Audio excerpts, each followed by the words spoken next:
Kamusta? Ang saya, Diego, no? Parang reunion nyo. Dito kayo nag-shoot ng 95%, no? Yeah, most of it, yes. Yes. So parang reunion nyo na.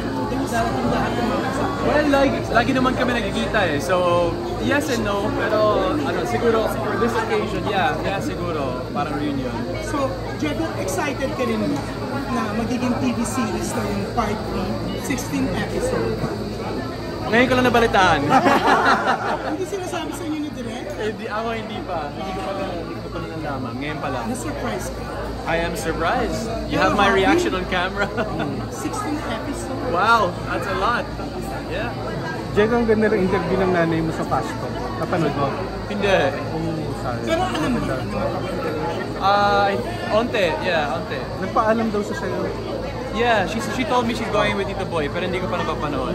I stay within my own world. Tas hindi ko masyado hindi ko nababalitaan yung mga nangyayari. kwento sa'yo. No. Like, pupunta siya sa rehab, nasa kabilang kwarto siya, tinding din ang pagitan. Minsan naman, tarpaulin na na may butas, sumisilip siya para makita ka niya kasi bawal siya magpakita sa'yo. Alam ko yung sa kabilang kwarto, totoo talaga yun. Yung tarpaulin hindi ko sure, pero I mean, totoo naman yun. Na-touch ka, nalaman. Ngayon ko lang nalaman, bro. Brother, I take care of my baby and I'm with my baby mama all the time. That's all I do. So how's Hailey na lang? She's good. She's good. Naglalakad na, tumatakbo na, nakakasalita na. No, yes, medyo na trying mag-sentence na pero masyado Ano tawag sa'yo? Papa. Minsan, papi. Papi! Ganun siya. So paano pinagbago ng baby ang buhay mo? Wala, sobrang tito life. I stay indoors, I work out. That's it. We just came from Bohol. Kasama si Mama, pero hindi namin napag-usapan yung... Hindi namin people in showbiz, we don't really like talking about showbiz. Totoo lang. Or maybe it's just us, I don't know. Hindi namin napapag-usapan. We went ATVing, I brought Mama to Balikasag sa Bohol. Pinag-dive ko siya. Pero sisid lang, hindi nakascuba. Maybe next time she'll get her license, yun lang. Pamilacan Island sa Bohol. Took her to my business in Bohol, Poco Loco, it's a Mexican restaurant. Yeah, so we all had dinner together as a family. Went to B Grand, had a really, really nice dinner. Simple things in life, brother. That's my life now. Si Hailey ba kinuha mo ng mga educational plan? No. Not yet. Hopefully I won't need it. Sa tingin ko naman, hindi naman. I just put it, haven't said happy birthday. I just put it down for my first house. So, by next year, naitayo na.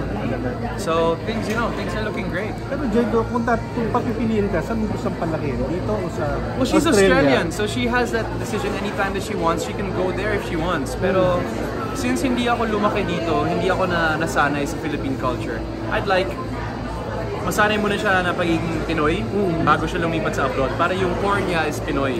Rather than how I had it na I was more Australian than I was Filipino.